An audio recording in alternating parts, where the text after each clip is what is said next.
കഥ തുടരുന്നു. മാധവേട്ടാ, തറയിൽ കിടന്നുകൊണ്ട് ഭാർഗവൻ മുകളിലേക്ക് നോക്കി. അയാളുടെ നിലവിളി പുറത്തേക്ക് വന്നില്ല. മാധവൻ തൻ്റെ മുന്നിൽ ഒരു മഹാമേരുവായി വളർന്നു നിൽക്കുന്നത് പോലെയാണ് അയാൾക്ക് തോന്നിയത്. റോഡിലൂടെ പാഞ്ഞുപോയ ഒരു ആംബുലൻസിൻ്റെ ചുവപ്പും നീലയും കലർന്ന ബീക്കൺ ലൈറ്റിൻ്റെ വെളിച്ചം മാധവൻ്റെ കണ്ണുകളിൽ മിന്നി. തൻ്റെ ചുണ്ടിൽ ഒരു നനവ് അനുഭവപ്പെട്ടു ഭാർഗവന്. അയാളത് കൈവിരൽ കൊണ്ട് ഒപ്പി. പിന്നെ വാഹനത്തിൻ്റെ വെളിച്ചത്തിൽ ശ്രദ്ധിച്ചു. ചോര. അയാളിൽ നിന്ന് നോട്ടം പിൻവലിച്ചിരുന്നില്ല മാധവൻ. എഴുന്നേൽക്കടാ. യാതൊരു ഭാവവ്യത്യാസവും ഇല്ലാതെയായിരുന്നു മാധവൻ്റെ ശബ്ദം. ഭാർഗവൻ തറയിൽ കൈക്കുത്തി എഴുന്നേറ്റു. മാധവേട്ടൻ എന്തിനാ എന്നെ? അയാൾ പൂർത്തിയാക്കും മുമ്പ് മാധവൻ അയാളുടെ തോളിൽ കൈ അമർത്തി. പണ്ട് തെങ്ങുചെത്തുകാരനായിരുന്ന ആ മനുഷ്യൻ്റെ കൈക്കരുത്തിന് ഇപ്പോഴും ഒരു കുറവും സംഭവിച്ചിട്ടില്ലെന്ന് ഭാർഗവൻ തിരിച്ചറിഞ്ഞു. ഭാർഗവോ വിളിക്കുന്നതിനിടയിൽ മാധവൻ അയാളുടെ ഷർട്ടിൽ പറ്റിയിരുന്ന മണ്ണ് തട്ടിക്കളഞ്ഞു. തൻ്റെ താടിയിൽ ഒടിഞ്ഞതുപോലെയോ പല്ലുകൾ ഇളകിയതുപോലെയോ ഉള്ള അനുഭവമായിരുന്നു ഭാർഗവന്. ഷാപ്പിൽ വച്ച് ആൾക്കാർ എൻ്റെ കൊച്ചുമോളെക്കുറിച്ച് അനാവശ്യം പറഞ്ഞ കാര്യം നീ തന്നെയല്ലേ എന്നോട് പറഞ്ഞത്? അതെ, അയാൾ സമ്മതിച്ചു.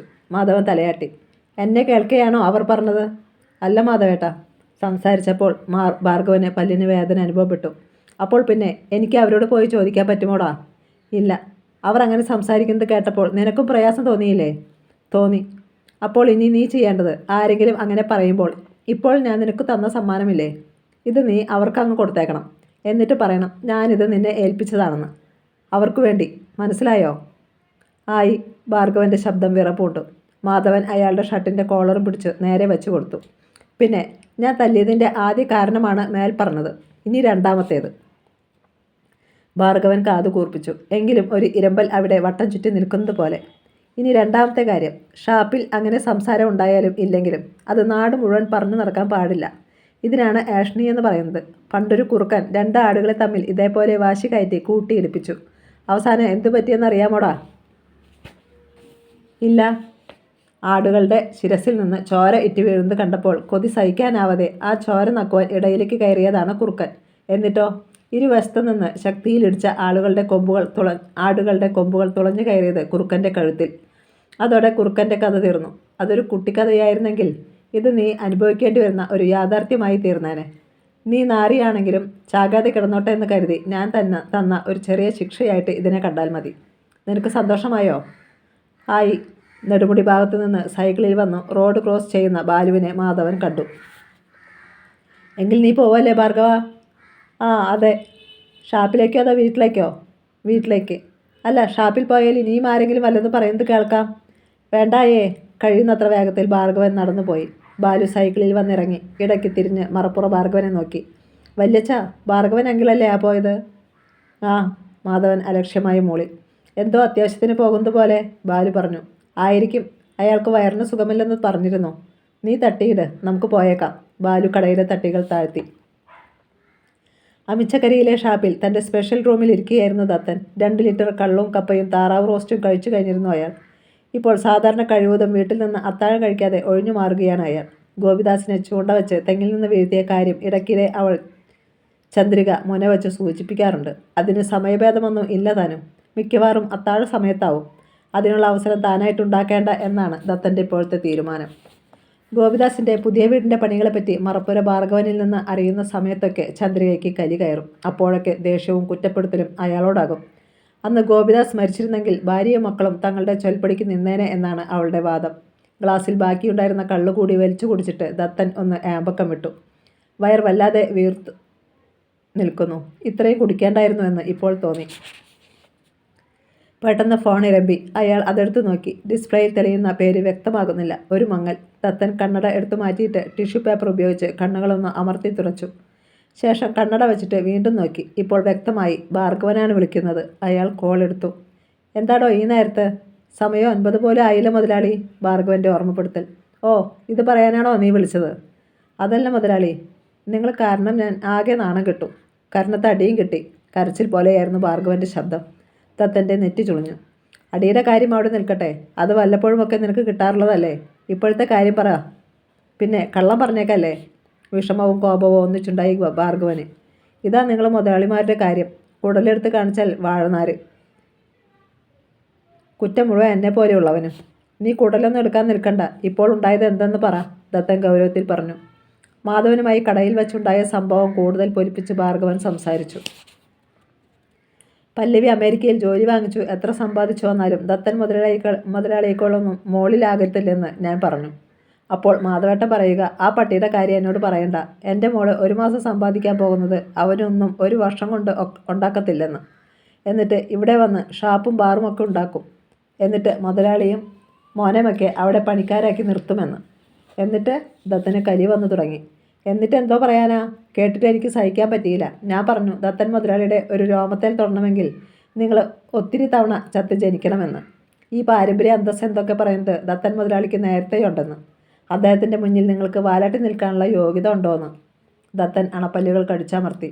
ആ കിളവൻ പട്ടി അപ്പോൾ എന്തു പറഞ്ഞടാ? അത് പറഞ്ഞാൽ മുതലാളി എന്നോട് ദേഷ്യപ്പെടും. 3.5 തരം. പറഞ്ഞാൽ ഒന്നും ചെയ്യത്തില്ല, പക്ഷേ പറഞ്ഞില്ലേ നിന്നെ ഞാൻ കൊല്ലും. വേഗം പറഞ്ഞോടാ. പുത്തനാറിന് കുറുകെയുള്ള ഇടുങ്ങിയ പാലത്തിൻ്റെ കൈവരിയിൽ ചാരി നിൽക്കുകയായിരുന്നു മറപ്പുര ഭാർഗവൻ. സംഗതി ശരിക്കേറ്റെന്ന് അയാൾക്ക് തീർച്ചയായി. എടാ പറയാൻ. ഫോണിലൂടെ ദത്തൻ്റെ ഗർജനം കേട്ടപ്പോൾ അയാൾ നന്നായി നടുങ്ങി. അത് പിന്നെ ഭാർഗവൻ ഉള്ളിൽ ചിരിച്ചു. മുതലാളി, അയാൾ പറയുക മുതലാളിയെ ഒരു അളിഞ്ഞ പട്ടിയെ പോലെ ആക്കി തീർക്കും അയാളെന്ന്. അയാളുടെ ചെരുപ്പിൻ്റെ വാറ് മുതലാളിയെ കൊണ്ട് കെട്ടിക്കുമെന്ന്. ആകെ ഇരുന്ന് പുകയുകയാണ് ദത്തൻ. അയാൾ തൻ്റെ പണിക്കാരനെ വിളിച്ച് ഒരു കുപ്പി കള്ളിനു കൂടി നിർദ്ദേശം നൽകി. കള്ള് വേഗം വന്നു. അയാൾ കുപ്പിയെടുത്ത് വായിലേക്ക് ചരിച്ചു. പകുതിയോളം തീർന്നപ്പോൾ ഭാർഗവൻ്റെ ശബ്ദം പിന്നെയും കേട്ടു. പിന്നെ അയാൾ പറയുകയാ, ചാനലുകാരെ വിളിച്ച് മുതലാളി വ്യാജകൾ ഉണ്ടാക്കുന്നത് എങ്ങനെയെന്ന് പറഞ്ഞു കൊടുക്കുമെന്ന്. പാലക്കാട്ടുള്ള മുതലാളി തോട്ടത്തിൽ തെങ്ങു ചെത്തുന്നതും അത് വ്യാജനാക്കുന്നതും അതിൽ സ്പിരിറ്റ് ചേർക്കുന്നതുമെല്ലാം വീഡിയോയിൽ പിടിച്ചു വയ്ക്കാൻ ആളെ ഏർപ്പാട് ആക്കിയിട്ടുണ്ടെന്നും അതെല്ലാം ചാനലുകാർക്ക് കൊടുക്കുമെന്ന്.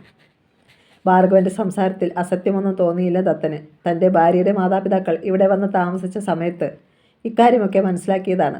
ഈ വിവരമെല്ലാം പുറത്തു പോയാൽ തൻ്റെ സമ്പാദ്യം മുഴുവൻ എറിഞ്ഞു കളഞ്ഞാലും രക്ഷപ്പെടാൻ കഴിയില്ല. ദത്തൻ കുപ്പിയിലിരുന്ന കള്ള് ഉൾപ്പെടെ എടുത്ത് മേശമേൽ അടിച്ചുടച്ചു. ആ ഭയങ്കര ശബ്ദം കേട്ട് തൊഴിലാളികളും കസ്റ്റമേഴ്സും വാതിൽക്കൽ വന്ന് എത്തി നോക്കി. ദത്തൻ്റെ രൗദ്രഭാവം കണ്ടപ്പോൾ അവർ ഒന്നും മിണ്ടാതെ പിൻവാങ്ങി. ഇനി നിന്നെ അടിച്ചത് എന്തിനാണെന്ന് പറ ഭാർഗവ.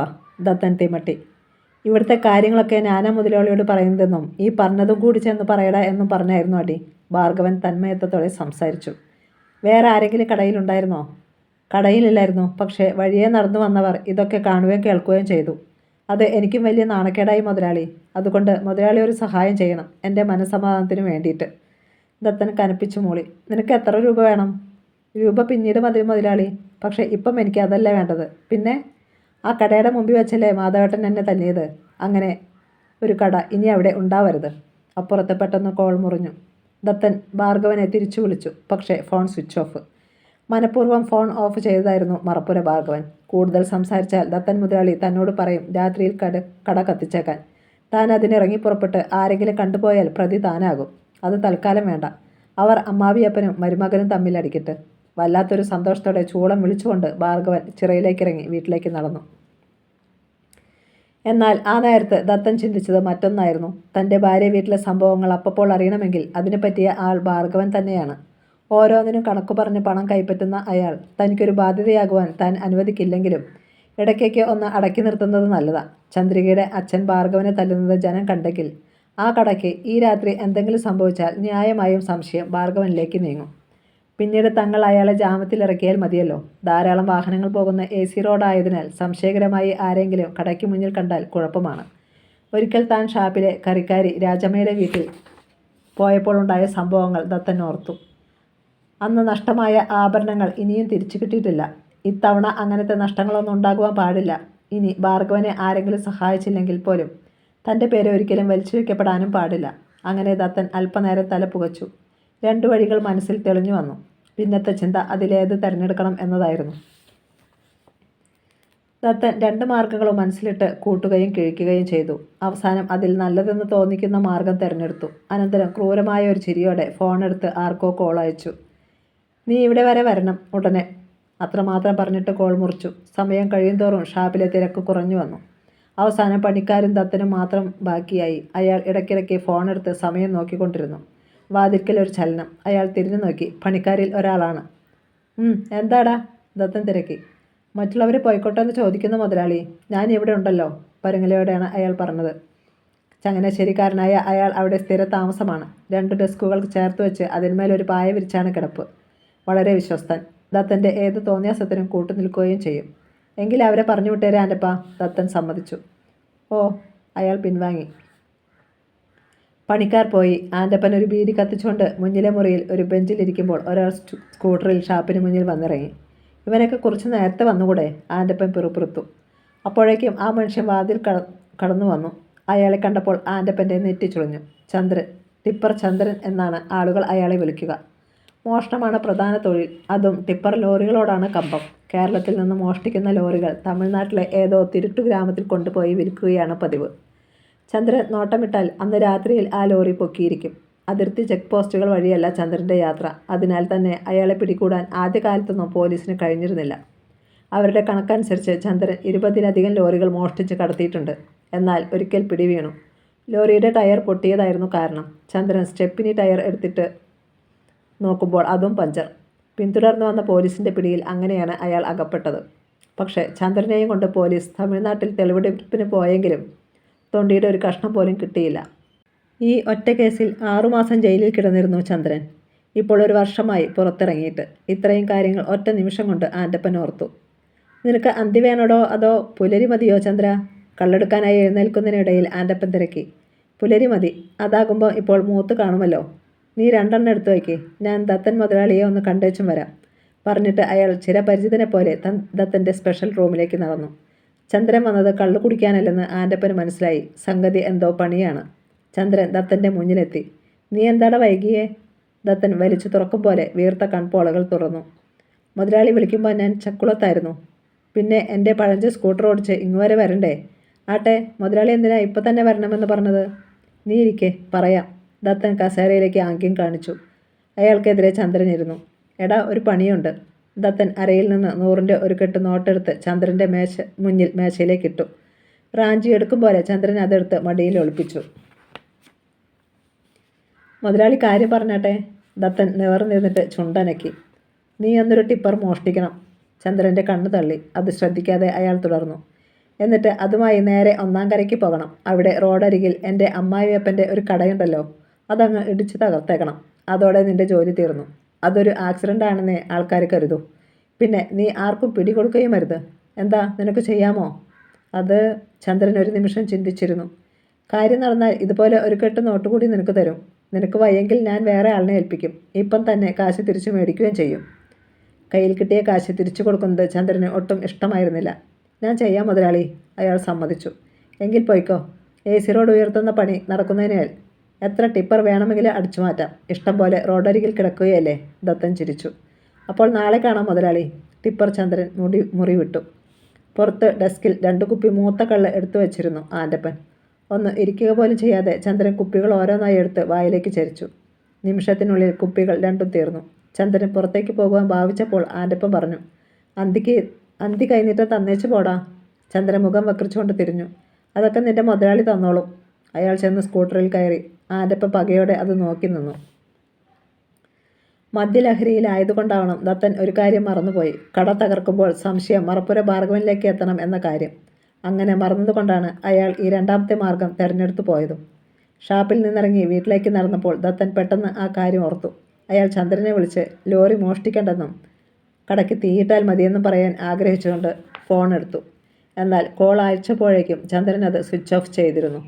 അടുത്ത ദിവസം രാവിലെ 7 മണി. ദത്തൻ ഇതുവരെ എഴുന്നേറ്റിട്ടില്ല. മുറിയിലേക്ക് കടന്നു ചെന്ന ഗൗതം അയാളെ കുലുക്കി വിളിച്ചു. അച്ഛാ, ഒന്ന് എണീറ്റേ. ദത്തൻ അസ്വസ്ഥതയോടെ കണ്ണുകൾ തുറന്നു. മനുഷ്യനെ ഉറങ്ങാനും സമ്മതിക്കത്തില്ലേടാ. എന്താ കാര്യം? വാക്കുകളിൽ അനിഷ്ടം തിങ്ങി. അച്ഛനെ കാണാൻ പോലീസ് വന്നിരിക്കുന്നു. പോലീസാ? ഇത്ര രാവിലെയോ? ദത്തൻ്റെ നെറ്റി ചുളിഞ്ഞു. അയാൾക്ക് കാര്യം മനസ്സിലായില്ല. എന്തിനാ വന്നതെന്ന് നീ ചോദിച്ചില്ലേ? ചോദിച്ചു. പക്ഷേ അച്ഛനെ നേരിൽ കാണണം എന്ന് പറഞ്ഞു. നാശം പിടിക്കാൻ. ദത്തൻ എഴുന്നേറ്റ് മുണ്ട് അഴിച്ചെടുത്തു. പൊടുന്നനെ അയാളുടെ ചിന്തയിൽ ഒരു കരിന്തേൽ പുളഞ്ഞു. ടിപ്പർ ചന്ദ്രൻ്റെ കാര്യം അയാൾ ഓർത്തു. ഗൗതം മുറിയിൽ നിന്ന് പോയിരുന്നു. സംശയത്തോടെ ദത്തൻ ഹാളിലെത്തി. ചന്ദ്രിക അയാളെ തുറച്ചു നോക്കി നിൽപ്പുണ്ട്. തുറന്നു കിടന്നിരുന്ന വാതിൽ വഴി സിറ്റൗട്ടിലെ കസേരയിലിരുന്ന് പത്രം മറിച്ചു നോക്കുന്ന നെടുമുടി പോലീസ് സ്റ്റേഷനിലെ SHO ആൻ്റണിയെ അയാൾ കണ്ടു. ദത്തൻ അങ്ങോട്ട് ചെന്നു. എന്താ സാറേ രാവിലെ? ആൻ്റണി പത്രത്തിൽ നിന്ന് മുഖമുയർത്തി. അയാളുടെ മുഖത്ത് ചിരിയാണെന്ന് കണ്ടപ്പോൾ ദത്തന് ആശ്വാസമായി. മുറ്റത്ത് ജീപ്പിനരികിൽ 2 പോലീസുകാരും അങ്ങോട്ട് നോക്കി നിൽപ്പുണ്ടായിരുന്നു. ആൻ്റണി എഴുന്നേറ്റു. കാര്യം പെട്ടെന്നങ്ങ് ചോദിച്ചേക്കാം. ദത്തൻ മുതലാളിയുടെ രൂപ വല്ലതും കാണാതെ പോയോ? രൂപയോ? ദത്തൻ കൺമിഴിച്ചു. ഇല്ലല്ലോ. എങ്കിൽ അറിയാഞ്ഞിട്ടാ. പോയിട്ടുണ്ട്. ഞങ്ങൾ ഇന്നലെ ഒരുത്തനെ പിടികൂടി. അവൻ്റെ കയ്യിൽ നിന്ന് 10,000 രൂപ കിട്ടി. ഈ പണം എവിടെ നിന്നാണെന്ന് ചോദിച്ചപ്പോൾ അവൻ പറയുകയാ ദത്തൻ മുതലാളി തന്നതാണെന്ന്. അത് കള്ളമാണെന്ന് അപ്പോഴേ ഞങ്ങൾക്ക് മനസ്സിലായി. പിന്നെ രാത്രിയിൽ വന്ന് ബുദ്ധിമുട്ടിക്കണ്ടെന്ന് കരുതി. അയാളുടെ മുഖത്തേക്ക് തന്നെ ശ്രദ്ധിച്ചുകൊണ്ടാണ് സ്റ്റേഷൻ ഹൗസ് ഓഫീസർ പറഞ്ഞത്. ദത്തന് ഉൾക്കിടലമുണ്ടായി. അത് മുഖത്ത് പ്രതിഫലിക്കുകയും ചെയ്തു. ഇല്ല, ഞാൻ അങ്ങനെ ആർക്കും രൂപ കൊടുത്തിട്ടില്ല. ദത്തൻ കൈയൊഴിയാൻ ശ്രമിച്ചു. ഞാനും അങ്ങനെ തന്നെയാണ് വിശ്വസിക്കുന്നത്. ആൻ്റണി പോലീസുകാർക്ക് നേരെ തിരിഞ്ഞു. അവനെ ഇങ്ങ് ഇറക്കിക്കൊണ്ടുവാ. പോലീസുകാർ ടിപ്പർ ചന്ദ്രനെ ജീപ്പിൽ നിന്നിറക്കുന്നത് കണ്ടതും ദത്തൻ്റെ സപ്തനാഡികളും തളർന്നു. അയാൾക്ക് ഇൻസ്പെക്ടറുടെ നേർക്ക് നോക്കുവാൻ കഴിഞ്ഞില്ല. ആൻ്റണി പറയുകയായിരുന്നു. പണ്ടേ ഇവൻ പോലീസിൻ്റെ നോട്ടപ്പുള്ളിയാ. ടിപ്പർ മോഷണത്തിൽ സ്പെഷ്യലൈസ് ചെയ്ത കക്ഷിയാണേ. AC റോഡിൽ പണി നടക്കുന്നതുകൊണ്ട് ഡസൻ കണക്കിന് ടിപ്പറുകളല്ല ഇവിടെയുള്ളത്. അത് കണ്ടപ്പോൾ ഇവൻ്റെ പഴയ സ്വഭാവം ഉണർന്നു. ഇവൻ്റെ കാലക്കേടെന്നല്ലാതെ എന്ത് പറയാനാ?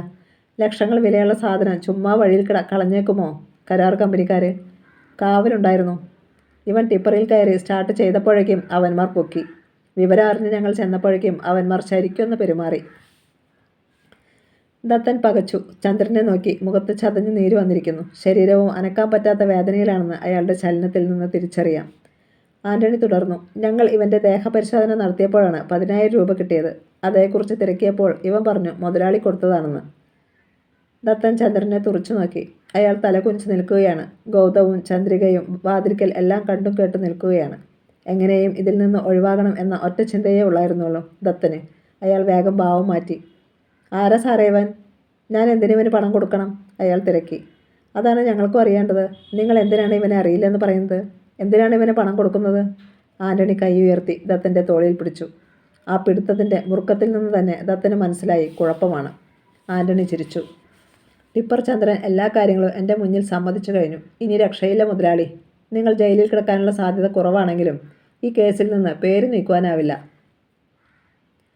ഒന്ന് നിർത്തി ആൻ്റണി ഗൗതത്തെ കൂടി നോക്കിക്കൊണ്ട് തുടർന്നു. അമേരിക്കയിലേക്ക് പോകുന്നതിന് മുമ്പ് പല്ലവി എനിക്കൊരു പരാതി തന്നിരുന്നു. തൻ്റെ കട ആക്രമിക്കപ്പെടുവാൻ സാധ്യതയുണ്ടെന്നും അങ്ങനെ സംഭവിക്കുകയാണെങ്കിൽ അതിന് ഉത്തരവാദികൾ തൻ്റെ അമ്മാവനും മകനുമാണെന്നും മുന്നറിയിപ്പ് കിട്ടിയ നിലയ്ക്ക് ഒരു കുറ്റകൃത്യം നടക്കാതെ നോക്കേണ്ടത് എൻ്റെ ഡ്യൂട്ടിയല്ലേ? അപ്പോൾ നമുക്ക് പോയേക്കാം. ഗൗതം ഒരു അഡ്വക്കേറ്റുമായി വന്ന് നിനക്ക് അച്ഛനെ ജാമ്യത്തിലിറക്കാം. ആൻ്റണി ദത്തൻ്റെ തോളിൽ വിരലുകൾ അമർത്തി. അയാളൊന്ന് പുളഞ്ഞു. നെടുമുടി പോലീസ് സ്റ്റേഷനിൽ നിന്ന് അഭിഭാഷകൻ്റെയും ഗൗതത്തിൻ്റെയും ഒപ്പം പുറത്തേക്കിറങ്ങുമ്പോൾ ദത്തൻ്റെ മുഖം കുനിഞ്ഞിരുന്നു. തൻ്റെ ജീവിതത്തിൽ ഒരിക്കൽ പോലും ഇത്രയും വലിയ അഭിമാനക്ഷതം സംഭവിച്ചിട്ടില്ലെന്ന് അയാൾക്ക് തോന്നി. സ്റ്റേഷൻ ഹൗസ് ഓഫീസർ ആൻ്റണി ഇനി തന്നെ പറയുവാനൊന്നും ബാക്കിയില്ല. അവസാനം ഒരു ഭീഷണിയും. പല തവണ പല കേസുകളിൽ നിന്ന് തന്നെ ഞാൻ ഊരി തന്നിട്ടുണ്ട്.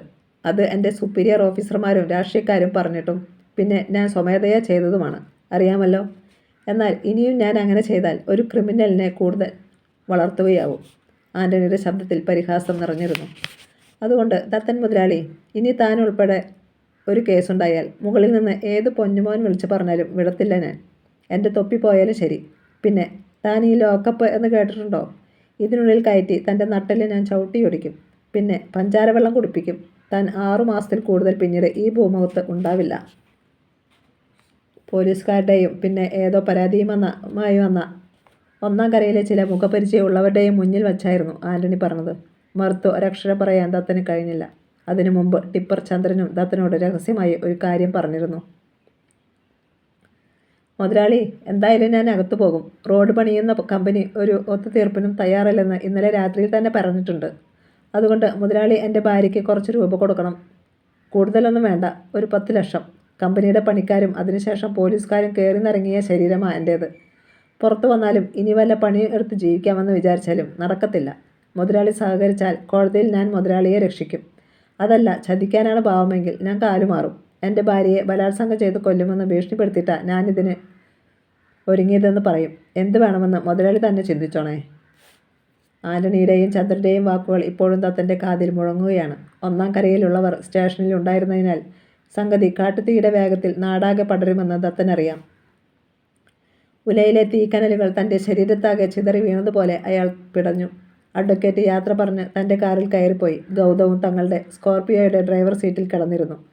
പോലീസ് സ്റ്റേഷനിലേക്ക് തിരിഞ്ഞു നോക്കി ഒരു നിമിഷം നിന്നു ദത്തൻ. പിന്നെ എന്തോ തീരുമാനിച്ചുറച്ചതുപോലെ അണപ്പല്ലുകൾ കടിച്ചമർത്തിക്കൊണ്ട് സ്കോർപിയോയുടെ കോ ഡ്രൈവർ സീറ്റിൽ കടന്നിരുന്നു. ഗൗതം കാർ സ്റ്റാർട്ട് ചെയ്തു.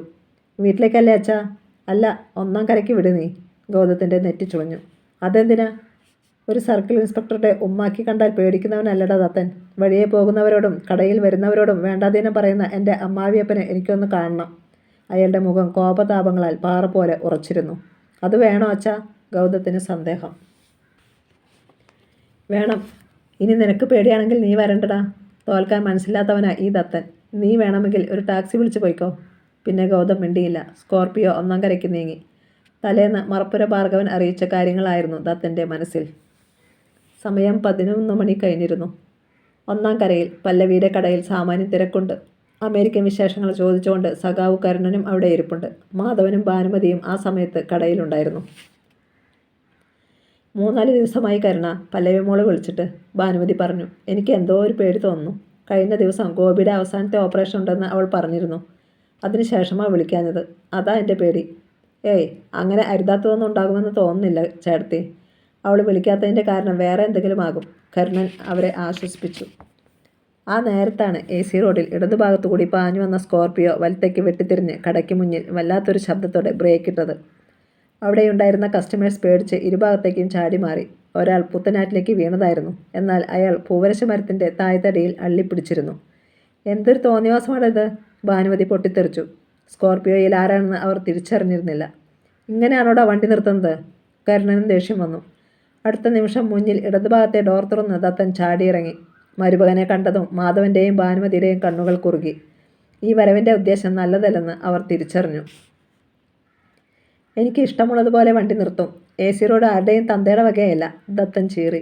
ദത്താ, നീ കുറച്ച് മാന്യമായി സംസാരിക്കണം. കരുണൻ്റെ താക്കീത്. അല്ലെങ്കിൽ താൻ എന്താണ്, എന്നെ അങ്ങ് വിഴുങ്ങുമോ? തൻ്റെ സഖാവുകളെയും ഗുണ്ടായുസമൊക്കെ പണ്ട്, പാവങ്ങളുടെ മുന്നിൽ. താൻ എന്നോട് കളിക്കാൻ നിൽക്കല്ലേ, വിവരമറിയും. അയാൾ കരുണൻ്റെ മുഖത്തിന് നേർക്ക് കൈ ചൂണ്ടി. കരുണൻ ഒരു മാത്ര സ്തബ്ധനായി. ഈ കരയിൽ ആരും ഇന്നേവരെ തന്നോട് ഇങ്ങനെ സംസാരിച്ചിട്ടില്ല. കാരണം താൻ മാന്യമായ രാഷ്ട്രീയ പ്രവർത്തനം മാത്രമേ നടത്തിയിട്ടുള്ളൂ എന്നത് തന്നെ. കരുണൻ മറുപടി പറയാൻ ഭാവിക്കുമ്പോൾ ആറ്റിലേക്ക് വീഴാൻ പോയ കസ്റ്റമർ മുന്നോട്ട് വന്നു. താൻ ഏത് കോത്തോഴത്ത് ആണെങ്കിലും വേണ്ടില്ല, മറ്റുള്ളവരുടെ നെഞ്ചത്തൊട്ടാണോടാ വണ്ടി ഓടിക്കുന്നത്? ദത്തൻ വെട്ടിത്തിരിഞ്ഞു. ഈ കടയിൽ വന്ന് സാധനം വാങ്ങാൻ നിന്നെ ആരെങ്കിലും ക്ഷണിച്ചോടാ? ഇവിടെ നിന്നാൽ ഇങ്ങനെയൊക്കെ ഇരിക്കും. ദത്തൻ ചീറി. രംഗം വഷളാകുമെന്ന് കരുണന് തീർച്ചയായി. അയാൾ ഫോണെടുത്ത് ആർക്കോ ഒരു കോൾ അയച്ചു. അപ്പോഴേക്കും കടയിലെത്തിയിരുന്ന കസ്റ്റമേഴ്സ് ദത്തനെ വളഞ്ഞു. തെമ്മാടിത്തരം കാണിച്ചത് പോരാ, പിന്നെയും അഹങ്കാരം വർത്തമാനം പറയുന്നോടാ, ഒരാളുടെ ശബ്ദമുയർന്നു.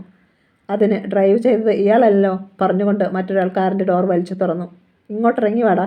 അയാൾ ഗൗതത്തെ വലിച്ചിറക്കി. ആ 4 സംഘം ഈ നാട്ടുകാരല്ലെന്ന് ഗൗതത്തിന് മനസ്സിലായി. ഒരാൾ അവൻ്റെ താടിയിൽ തട്ടി.